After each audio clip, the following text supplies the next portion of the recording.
कि option buyer और option seller, क्या ये दो अलग अलग ट्रेडिंग की आइडेंटिटीज है जिससे हम ट्रेड करते हैं? बायर लोग ज़्यादा रिस्क लेते हैं, कम कैपिटल से ट्रेड करना चाहते हैं। तो रिस्क के मामले में ऑप्शन बाइंग सेलिंग में किधर ज़्यादा रिस्क रहता है? तो ऑप्शन सेलिंग में उसके पास एज है कि अगर उसने कॉल सेल किया है तो अगर मार्केट नीचे रह गया तो भी पैसा बनेगा, मार्केट कहीं नहीं गया तो भी पैसा बनेगा बराबर। तो अगर प्रोबेबिलिटी देखूं तो 2/3 हो गई, विच इज ऑलमोस्ट 66%। राइट। तो कुछ लोगों को लगता है कि नहीं, बायर में हम कम पैसा लगा के बहुत ज़्यादा प्रॉफिट बना सकते हैं, इसलिए लोग बायर को प्रीफर करते हैं। लेकिन कुछ लोगों को चाहिए कि नहीं, मुझे लिमिटेड ही प्रॉफिट चाहिए, बट मुझे कंसिस्टेंसी चाहिए वहाँ पे, तो लोग सेलिंग ज़्यादा करते हैं।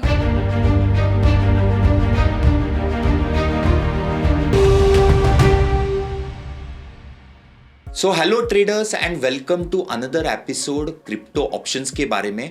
लास्ट एपिसोड में हमने देखा था आरके सर से कि ऑप्शंस क्या होते हैं, आईटीएम क्या रहता है, एटीएम क्या रहता है।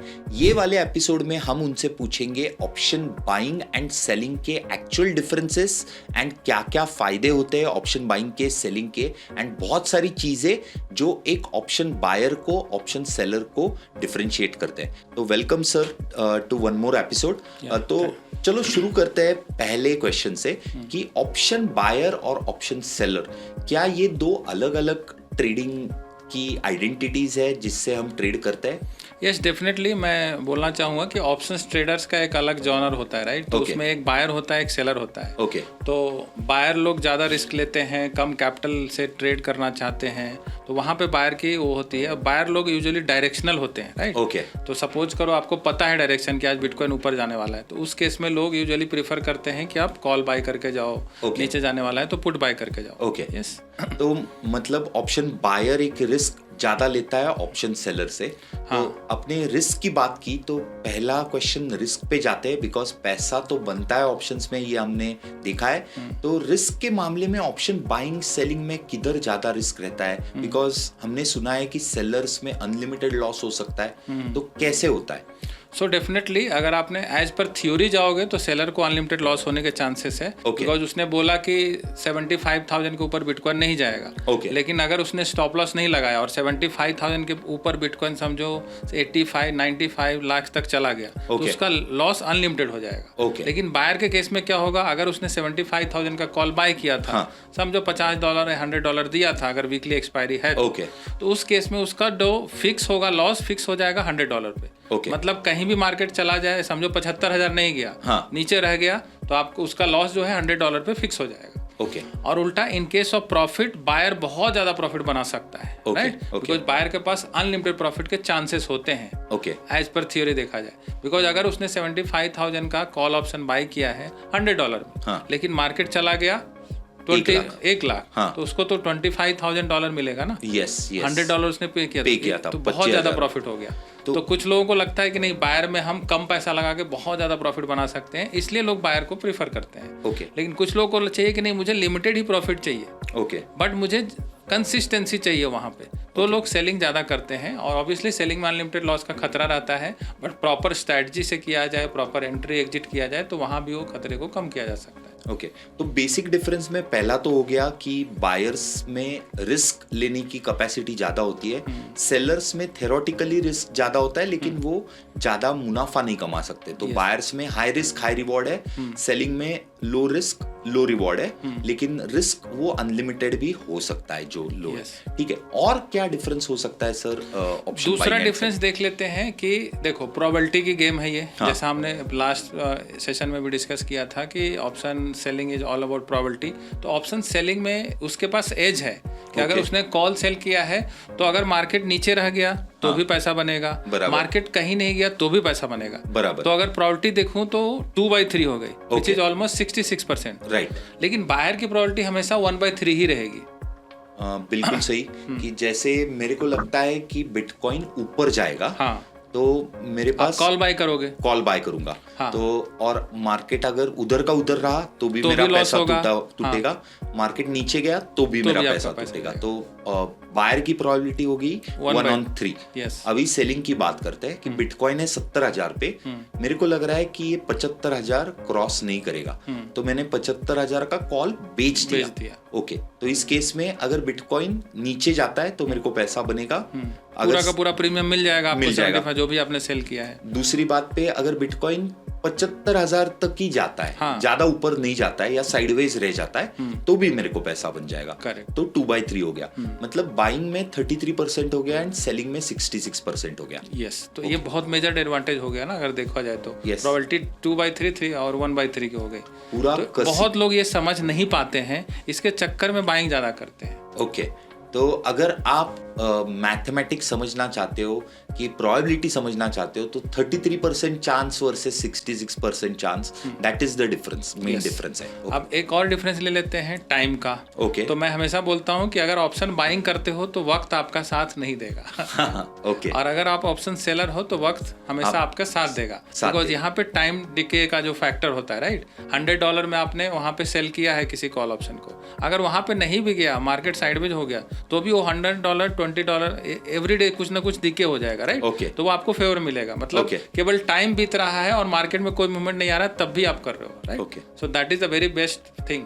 बचपन से हमें सिखाया गया है कि आपको वक्त के साथ रहना चाहिए, राइट। तो अगर आपको वक्त के साथ जाना है तो ऑप्शन सेलिंग करना चाहिए, वक्त के अगेंस्ट जाना है तो आपको ऑप्शन बाइंग करना चाहिए। ओके, तो वक्त के साथ जाना है तो सेलिंग करना चाहिए, अगेंस्ट जाना है तो बाइंग करना चाहिए। इसको थोड़ा और डिटेल में समझते हैं कि अगर मुझे लग रहा है कि बिटकॉइन इधर से ऊपर जाएगा तो मुझे क्या करना चाहिए। पहले तो टाइम डिफाइन करना पड़ेगा। तो पहले तो आपको लग रहा है कि बिटकॉइन यहाँ से ऊपर जाएगा, तो पहले तो आप डिसाइड करो कितने टाइम फ्रेम में ऊपर जाएगा। उस हिसाब से आप एक्सपायरी सेलेक्ट करोगे कि आपको नेक्स्ट वीक तक लग रहा है 75 के ऊपर जाएगा या नेक्स्ट मंथ तक लग रहा है, राइट। तो अपनी मंथली करोगे तो उसमें प्रीमियम और ज्यादा रहेगा, वीकली करोगे तो उसमें प्रीमियम कम रहेगा, डेली करोगे तो और प्रीमियम कम रहेगा। बहुत कम पैसे दे के आप ऑप्शंस को बाय कर सकते हो। ओके, तो बायर के लिए एक ही ऑप्शन है कि वो बाय कर सकता है। सेम चीज अगर कोई सेलर है तो उसको इस तरह से ले सकता है कि वो पुट को सेल करके जाए, कॉल बाय ना करे, वो पुट को सेल करके जाए। बट उस केस में क्या होगा कि अगर कॉल बाय करते हो तो आपका प्रॉफिट अनलिमिटेड होगा, मतलब 75 के ऊपर जितना जाएगा उतना मिलेगा। लेकिन सेलर को एक लिमिटेड प्रॉफिट ही होगा। अगर उसने पुट सेल किया, जितना प्रीमियम उसने पुट में कलेक्ट किया, that is his max profit. तो इसका मतलब है कि प्रोबेबिलिटी ज्यादा है सेलिंग में, लेकिन सेलिंग में प्रॉफिट भी लिमिटेड है। यस, मतलब अनलिमिटेड प्रॉफिट नहीं होगा। जैसे ऑप्शन बाइंग में बहुत ज्यादा पैसा बन सकता है, वैसे सेलिंग में आपको अनलिमिटेड एक ट्रेड में प्रॉफिट नहीं होगा। यस, सेम चीज आप ऑप्शन बाइंग सेलिंग को कंपेयर करो एक और एंगल से कि सेलिंग आप जब कर रहे हो तो आप नॉन डायरेक्शनल, समझो आपको समझ में ही नहीं आ रहा है कि आप मार्केट कहाँ जाएगा यहाँ से। तो उस केस में आप क्या करोगे? तो उस केस में आप सेलिंग अगर करते हो तो आप दोनों साइड का सेल कर सकते हो। तो एटलीस्ट एक साइड मूव होगा तो एक साइड का तो प्रीमियम मिलेगा। ऊपर का भी हो सकता है थोड़ा बहुत कम हो जाए टाइम डिके की वजह से, या फिर अगर ऊपर का बढ़ने लग गया तो उसको एडजस्टमेंट की हेल्प से आप उसको एडजस्ट कर सकते हो। तो सबसे बड़ा बेनिफिट मुझे ऑप्शन सेलिंग का ये लगता है कि वहां पे आपको मार्केट को गेस नहीं करना पड़ता। तो मार्केट के गेस किए बिना एंड वक्त के साथ चलने के लिए आपको ऑप्शन सेलिंग करना है। तो इस वक्त पे जानते हैं कि आपने बोला प्रीमियम डिके हो जाएगा, इसका मतलब हर रोज प्रीमियम गिरते रहता है। और ये कब तक गिरता है? मतलब एक्सपायरी के दिन तक गिरता है, एक्सपायरी के टाइम तक गिरता है, कैसे होता है इसका? तो ऑब्वियसली ये पूरा एक्सपायरी तक धीरे धीरे गिरेगा। समझो $100 है तो उसमें एवरी डे कुछ ना कुछ थीटा डिके होता रहेगा। बट क्या होता है इसमें एक डेल्टा करके कॉन्सेप्ट आता है। जैसे जैसे मार्केट उस डायरेक्शन में जाते जाता है तो प्रीमियम बढ़ता भी है। तो ऐसा नहीं है केवल डेल्टा की वजह से प्रीमियम कम होगा। उसके बाद ऑल अदर ग्रीक्स भी पिक्चर में आते हैं। इसमें डेल्टा, थीटा, गामा, वेगा, रो, उसके लिए भी हम लोग एक सीरीज बनाएंगे जहां पे उस पे डिटेल में चर्चा करेंगे। बट ऐसा नहीं कि डेली गिरता तो है, थीटा डिके हुआ लेकिन डेल्टा बढ़ गया, गामा बढ़ गया, तो उसकी वजह से प्रीमियम डेली बेसिस पे चेंज होते रहता है। तो इसका मतलब अगर मैं बायर हूँ तो मेरे साथ वक्त नहीं है। इसका मतलब अगर मैंने $100 को खरीदा और बिटकॉइन ऊपर भी गया लेकिन कल तो $20 $100 उसको गिरना ही है बिकॉज ऑफ थीटा डीके।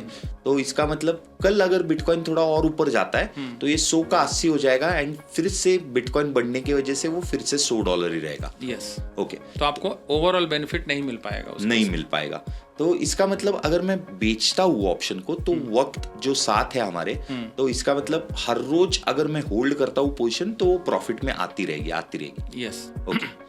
और यहाँ पे एक और डिफरेंस बताना चाहूँगा, ऑप्शन बाइंग में कुछ मिथ्स के बारे में बात कर लेते हैं। तो जहाँ पे लोग हीरो और जीरो वाला टेक्निक अपनाते हैं, राइट, तो ऑप्शन बाई लोग इसलिए भी करते हैं ना कि चलो $100 लॉटरी की टिकट की तरह ट्रीट करते हैं कि $100 लगा दिया, अगर 75,000 के ऊपर गया तो अच्छा पैसा बनेगा, 100 का 200, 300, 400 हो जाएगा, नहीं हुआ तो क्या ही होगा यार, $100 चला जाएगा। तो ये बहुत रॉन्ग अप्रोच है। ये मैं व्यूअर्स को बताना चाहूंगा कि इस तरह से ट्रेडिंग नहीं करनी चाहिए आपको। इसको बोलते हैं हीरो और जीरो, बहुत फेमस स्ट्रेटजी है।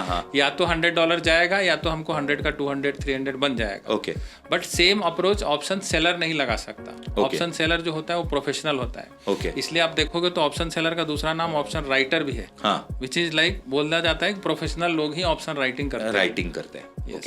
तो मैंने भी अपनी जर्नी स्टार्ट की थी तो बहुत सारे ऑप्शन बाइंग करता था। शुरुआत में बहुत पैसे बने भी थे, जब मैं इंडियन मार्केट में था तो बहुत पैसा बनता था ऑप्शन बाइंग में डेली बेसिस पे। लाइक एक निर्मला सीतारमन का मूवमेंट मुझे याद है, उस दिन मैंने 2 लॉट बैंक निफ्टी के लिए थे और ऑलमोस्ट 14,000 लगाया था और लगभग 2 घंटे के बाद वो 14,000 का ऑप्शन 1,10,000 हो गया था। तो मुझे लगा बाप रे, इतना पैसा बन सकता है क्या। उसमें मेरी सैलरी थी महीने का 1 लाख रुपए, तो मैंने 1 लाख रुपए 2 घंटे में बनाए थे। दैट वाज वाव मोमेंट कि नहीं, ऑप्शन बाइंग में तो बहुत बड़ा गेम हो सकता है। बराबर। बट ऑप्शन बाइंग में क्या हुआ कि उस दिन बना, फिर अगले दिन भी बना, फिर किसी दिन गया। तो मैंने जब ओवरऑल निकालने का ट्राई किया ना तो उसमें सक्सेसफुल होना बहुत मुश्किल हो जाता है। दूसरी चीज ऑप्शन बाइंग में क्या है कि अभी आप 10 लॉट 20 लॉट या फिर 100 लॉट 1000 लॉट से कर पाओगे। लेकिन इस गेम को अगर आपको स्केल करना है करोड़ों में, तो फिर आप ऑप्शन बाइंग में नहीं कर पाओगे।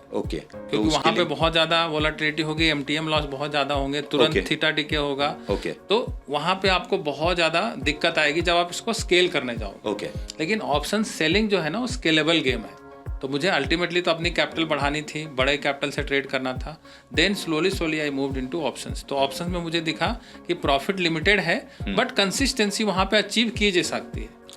इसमें जैसा नहीं है कि एक दिन आ रहे एक दिन पार, ऐसा नहीं होता है वहाँ पे, राइट। एक दिन हम बहुत अच्छा पैसा बना रहे हैं, अगले दिन फिर लूज कर रहे हैं। ब्रोकरेज पार्ट ऑफ व्यू से भी देखो तो बहुत ज्यादा ट्रेड होते हैं ऑप्शन बाइंग में, तो लूज करना पड़ता है। ऑप्शन सेलिंग में क्या है कि हम पोजिशनल ट्रेड भी ले सकते हैं।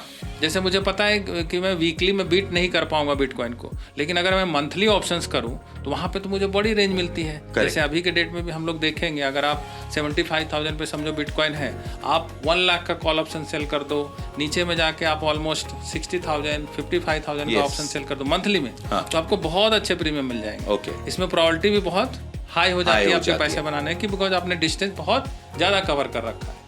तो इसलिए मैं तो बोलूंगा ऑप्शन सेलिंग ही करनी चाहिए। और ऑप्शन सेलिंग की प्रोबेबिलिटी ज्यादा होती है पैसा कमाने की, कंसिस्टेंसी भी अचीव कर सकते हो आप, इसमें स्केल भी कर सकते हो।